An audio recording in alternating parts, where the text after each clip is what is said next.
Hi, I'm so glad you stopped by. I'm going to read this story called Care Bears, A Friend for Francis. It was hot. It felt like summer to Francis, but it was really fall, September. Time for a new school year to begin. At breakfast, Francis' mother asked, "Would you like me to drive you to school today?" "No, thanks, Mom," Francis answered. Frances thought to herself, "I think I am grown up enough to go by myself. After all, I am in the third grade." Frances kissed her mother and left for the bus stop. Since it was her first day at a new school, Frances had to admit to herself that she was feeling a little shy. What if no one spoke to her? "I hope I'm not the only new girl in the third grade," she said to herself. "I hope I am lucky enough to make a new friend." Suddenly, Frances heard a merry voice. "Good luck, you know, is all around. Look for it well, and it can be found." Frances spun around, and there, leaning up against the bus stop sign, was a little green bear with a four-leaf clover on its tummy. The bear grinned and spoke. "I'm one of the Care Bears. Good luck is my name. You haven't found luck yet. I think it's a shame. So I'll give you this clover. Its color is green. Its four leaves bring luck. You'll see what I mean." "You mean that I might really have good luck today?" asked Frances. Good Luck Bear answered, "That's just what I mean. Your wish can come true. Good luck can be yours, but it's all up to you." The bus drew up to the stop and Frances got on. She turned to wave to the Good Luck Bear, but he had disappeared. Everyone on the bus seemed to know everyone else, so Frances took a seat by herself. "No one seems to notice that I'm here," Frances thought glumly. "I'll bet third grade is going to be terrible. The work will be hard and the teacher will be mean.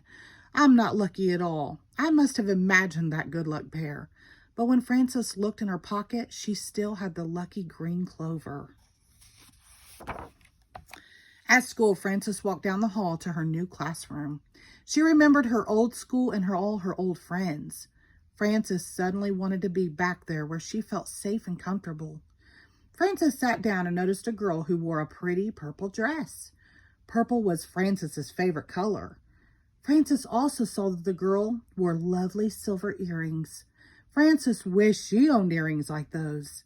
The girl noticed Frances staring at her and stared back. Frances felt shy and looked away. Mrs. Rose, the teacher, came in. She welcomed the class, asked everybody to sit down, and began to take attendance. Whenever Mrs. Rose called a name, one of the other students would have something to say. "Bobby Kelly." "Hey, Bobby, how'd you get your broken arm?" "Kathy Lee." "Kathy likes Tommy."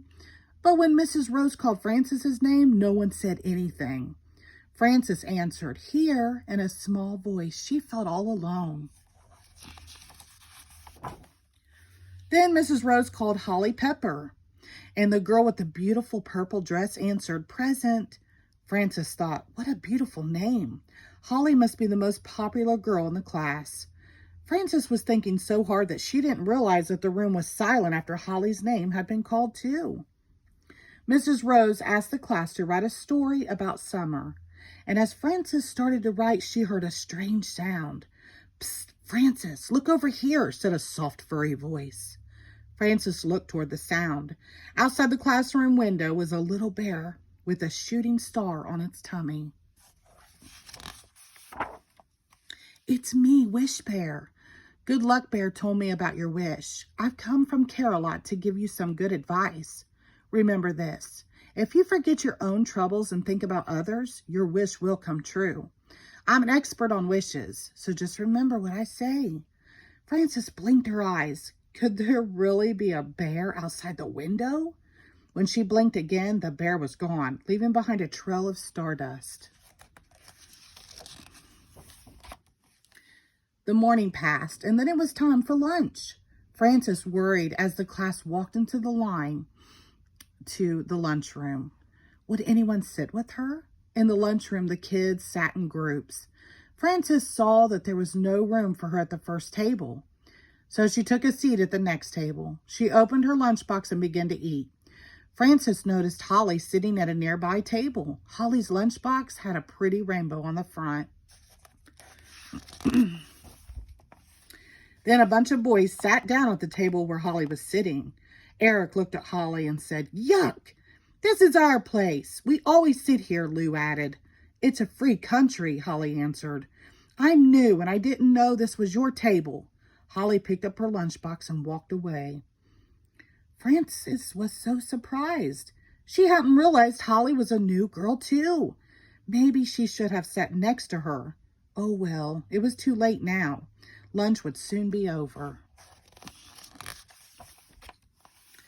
The afternoon passed quickly, and soon it was time to go home. Frances was glad to get to her house.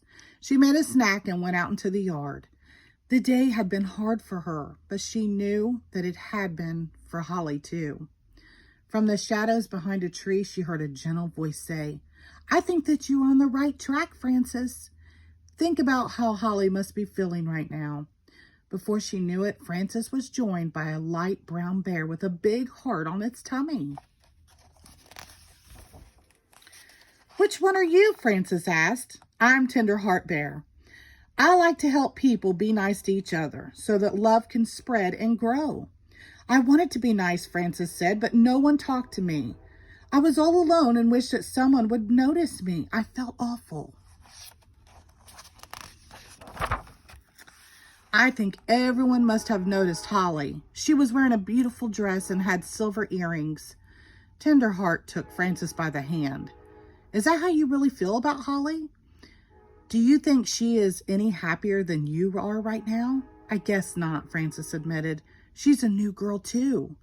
Tenderheart answered, "Why don't you see if the two new girls can start being friends tomorrow? Holly needs a friend as much as you do." Then Tenderheart scampered back behind a tree and was gone. The next morning at school, Frances's class had gym. Everyone ran outside to play to the playing field. "This will be a good chance to talk to Holly," Frances thought. The class quickly divided into two teams for a relay race. The rules were easy. Touch the base at one end of the course and pass the stick to the other. Frances was excited because she knew that she could run fast. 1, 2, 3, go! The first girl on Frances's team was slow. Her team began to lose. Everyone was yelling. Finally, only Frances and Holly were left to run for the two teams. Frances ran as fast as she could, but Holly made it back first. Frances's team lost. Frances felt miserable. Holly's team was giving her a cheer, but Frances's team seemed angry that they had lost, and they just looked at Frances as if she had done something stupid. Now Holly would have lots of new friends, Frances thought, and she would have none. After gym, Frances walked back to the classroom alone. As she sat down at her desk, she tried to believe what the Care Bears had told her, but it seemed very hard. The rest of the class came in, and Holly walked right over to Frances and stood next to her. "You are a good runner," Holly said. Frances started to look away, but remembered the big red heart on Tenderheart's tummy. She turned toward Holly. "You're a good runner too. Your team won." "But you ran fast," Holly said. "Our team was already ahead from the start. That's why we won. I had too big of a lead. The school is full of slowpokes except for you. My old school was better." "Mine too," Frances said. "I loved gym class at my old school. I miss playing with my friends." "Me too," Holly agreed. "Guess what? At my old school, my best friend was Frances, just like your name." Frances thought for a minute. "If I become your new friend, then you'll have two friends with the same name. It will be the same but different." "Great," said Holly.